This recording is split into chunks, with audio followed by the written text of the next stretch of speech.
അല്ല നിങ്ങള് എന്റെ ചേച്ചിയുടെ കല്യാണം ഞങ്ങളില്ലാതെ പൂർണ്ണമാവോ അമ്പുമാമേ?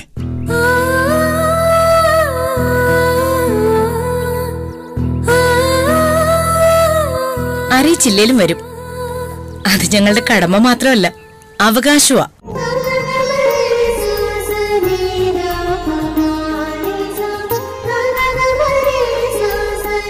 ആണ്. അതിനിപ്പോ ആർക്കാ എതിരഭിപ്രായം? ചടങ്ങ് നടക്കട്ടെ. ആദ്യം ഇത്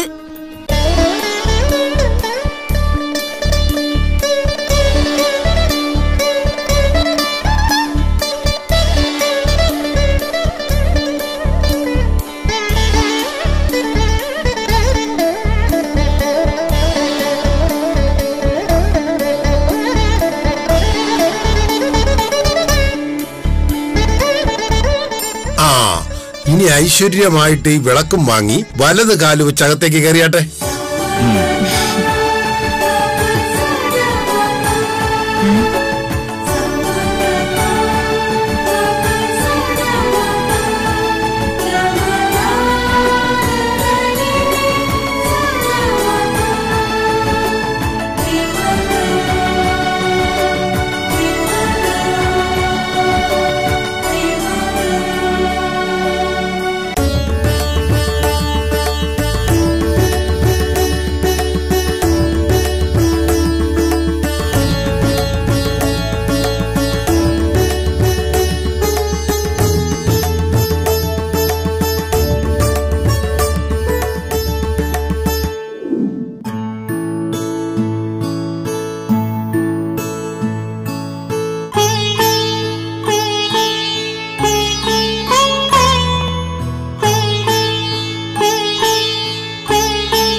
ഈ പാലിന്റെയും പഴത്തിന്റെയും കാര്യം സത്യത്തിൽ ഞാൻ അങ്ങ് മറന്നുപോയി. മറന്നുപോയെന്ന് പറയണ്ട. അല്ല, അതൊന്നും അറിയാൻ പാടില്ലല്ലോ. അതെങ്ങനെയാണ്? കല്യാണം കഴിച്ചാലേ ഇതൊക്കെ അറിയാൻ പറ്റുള്ളൂ. പൊന്നെ, ഇനിയും ഒരു അംഗത്തിന് ബാല്യമുണ്ടെനിക്ക്. എങ്ങനെ ബാല്യം? പൊന്നു ഒന്ന് മനസ്സ് വെച്ചാ. വേണ്ടാരും പറഞ്ഞാണല്ലോ. അയ്യേ, അതൊന്നും അല്ലാന്ന്. പിന്നെ ഈ പൊന്നുവിന് എനിക്കും വൈഫിനും ഇതുപോലെ പാലും പഴവും തരാനുള്ള ഭാഗ്യം പൊന്നുവിനുണ്ടാവും, ഒരമ്മായി അമ്മയുടെ സ്ഥാനത്ത് നിന്ന്. അയ്യടാ, വയസ്സാങ്കാലത്ത് കിളവന്റെ ഒരു പൂതി. പാല് തിളച്ചു. പാല്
സന്തോഷമായി ചേച്ചിക്ക്. എനിക്ക് ഒരുപാട് സന്തോഷമായി ഇങ്ങനൊരു താലി കഴുത്തിലണിഞ്ഞ് നിൽക്കുന്ന ചേച്ചിയെ കാണാൻ കഴിഞ്ഞതിൽ. ഞാൻ ജീവിതത്തിൽ ഏറ്റവും കൂടുതൽ സന്തോഷിക്കുന്ന ദിവസമെന്ന്, അതുപോലെ സങ്കടം തോന്നിയ ദിവസവും. ഒരമ്മയുടെ വിരൽത്തുമ്പിൽ തൂങ്ങി നടന്ന മകന് ആ വിരൽത്തുമ്പ് നഷ്ടപ്പെട്ടാൽ കൂടുതൽ വേദനിക്കുന്നത് അമ്മയ്ക്കാണോ മകനാണോ എന്ന് ചോദിക്കുന്നതിൽ അർത്ഥമൊന്നുമില്ല. പക്ഷേ പെരുവഴിയിൽ തനിച്ചായി പോകുന്ന ഒരു അനാഥത്വമുണ്ട്. അവസാന ആശ്രയവും അഭയവുമായ അമ്മ നൽകുന്ന അനാഥത്വം. അത് ഞാൻ അറിഞ്ഞു. എന്റെ മനസ്സിലെ അമ്മയായ ചേച്ചി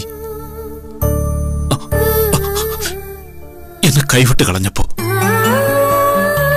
ജയിക്കാനോ ചേച്ചിയെ തോൽപ്പിക്കാനോ ഒന്നുമല്ല ഈ വീട് വിട്ടിറങ്ങിയത്. എന്നും ചേച്ചി ജയിച്ചു കാണാൻ വേണ്ടിയായിരുന്നു. ആ ജയം ചേച്ചി നേടിയപ്പോ എന്നെ ഒരു ശത്രുവായി കാണുമെന്ന് ഞാൻ കരുതിയില്ല. ഇന്നെന്റെ വിവാഹമാണെന്നൊരു വാക്ക്, ഒരൊറ്റ ഫോൺ കോൾ അതെങ്കിലും ചെയ്യായിരുന്നില്ല ചേച്ചിക്ക്. അനിക്കുട്ടനെ മനസ്സിലാക്കുന്നതില് ചേച്ചിക്ക് തെറ്റി. ഈ വീട് വിട്ടിറങ്ങിയതിൽ പിന്നെ ചേച്ചി ഓർക്കാത്ത ഒരു നിമിഷം ഉണ്ടായിട്ടില്ല എനിക്ക്. എപ്പോഴും നിറഞ്ഞു നിൽക്കേണ്ട ജാനകിയില്ലായിരുന്നു എന്നില്ല. സ്വപ്നം കണ്ട് സന്തോഷിക്കേണ്ട പിറക്കാൻ പോകുന്ന കുഞ്ഞുമില്ലായിരുന്നു. ഈ മുഖം, ഈ തോളിൽ തലചായ്ച്ചുറങ്ങിയ ബാല്യം, ഈ കൈകൊണ്ട് ഉരുട്ടിത്തന്ന ഉരുളകൾ ഓരോന്നോരോന്നായി എന്റെ മനസ്സിനെ കുത്തി വലിക്കുകയായിരുന്നു.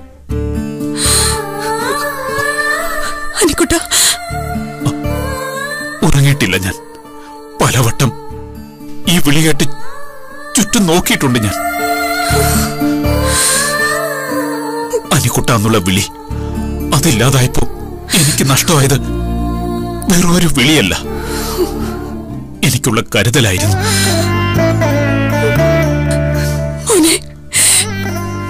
ഒന്നും പറയരുത്. പറയണം, പറഞ്ഞൊഴിയണം, അല്ലെങ്കിൽ എന്റെ ഹൃദയം പൊടിഞ്ഞു പോവും. ഇന്ന് ചേച്ചിയുടെ വിവാഹമാണെന്ന് അറിഞ്ഞപ്പോ കളഞ്ഞുപോയ പമ്പരൻ തിരികെ കിട്ടിയ ഒരു കുട്ടിയുടെ സന്തോഷമായിരുന്നു എനിക്ക്.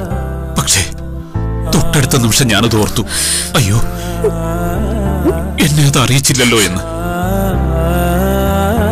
എല്ലാ ബന്ധുത്വ ഓർമ്മകളും മറന്ന് അന്യനെന്ന് മുദ്രകുത്തി എന്നെ മാറ്റി നിർത്താൻ ചേച്ചിക്കായല്ലോ എന്ന് ഓർത്തപ്പോ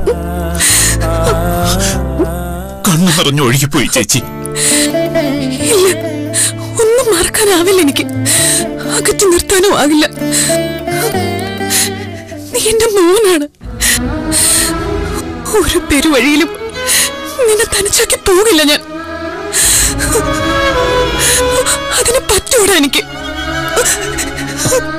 ചേച്ചിയുടെ വിവാഹം, അതിനു മുന്നിൽ ഓടി നടന്ന് കാര്യങ്ങൾ നോക്കുന്ന ഞാൻ, എന്റെ വിവാഹത്തേക്കാൾ ഞാൻ മോഹിച്ചത് അതായിരുന്നു. പക്ഷേ കഴുത്തിലൊരു താലി വീഴുന്നത് കാണാനുള്ള യോഗം പോലും എനിക്കുണ്ടായില്ല. ഒന്നും തരം പറ്റിയതുമില്ല എനിക്കെന്റെ ചേച്ചി. ഇതേ ഉള്ളൂ. ഒരിക്കൽ ചേച്ചി തന്നെ എന്റെ കയ്യിൽ അണിയിച്ചതാ. ഇത് ഞാനൊന്ന് ഇട്ട് തന്നോട്ടെ. വേണ്ട മോനെ, ഒന്നും വേണ്ട എനിക്ക്. വാശി കാരണം ചേച്ചിക്ക് പറ്റിയ തെറ്റിന് സ്നേഹം കൊണ്ട് മുത്തിരുത്തിയത്. നീ വന്നു, അതിലും വലിയ എന്ത് സമ്മാനാണ് എനിക്ക് വേണ്ടത്? ഒരല്പമെങ്കിലും വെറുപ്പ് എന്നോട് ചേച്ചിക്ക് തോന്നുന്നുണ്ടോ? ഒരിക്കലുമില്ല. സ്നേഹം മാത്രമേ ഉള്ളൂ മോനെ നിന്നോട്, 1000 മടങ്ങ് സ്നേഹം. എനിക്കറിയാം, നീ ഇല്ലാതെ എനിക്ക് ജീവിക്കാനാവില്ല.